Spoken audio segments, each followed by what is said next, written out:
Kayo ba yung mag-a-apply? Bakit ngayon lang kayo? Ang ayaw na ayaw ko sa lahat, yung nalilate. Sorry po, sobrang traffic po. Opo, traffic po eh. Sabi mo, matanda mga interview sa atin. Bakit baby face siya, oh? Mukha siyang bata. Ang gwapo. Oo nga no, gwapo nga siya. At baka kasi kayo na late. Traffic po eh. Sir, artista po ba kayo dati? Para takato. Artistahin po kasi yung mukha nyo eh. Ang gwapo eh. Oo nga Hindi siya. naman, para testima. Awig niyo po kasi si John Lloyd tsaka si Alden, oh. Ala siya, hindi kaya. Ang lakas po ng dating nyo eh. Dapat po siya, nag-artista na kayo. Ayoko mag-artista eh. Paano nyo na-handle yung ganyang kagwapuan, sir? Oo nga, ang dami sigurong nagkakagusto dito. Uy, para kang ano dyan. Sana ganyan din mukha ko. Mag-umpisa na tayo. Tsaka grabe yung sex appeal niya siya. Nakakaasar to. Hindi naman. Sige sa interview na Sige tayo. na.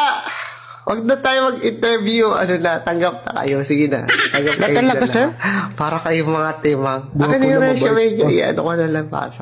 Kaso, uto.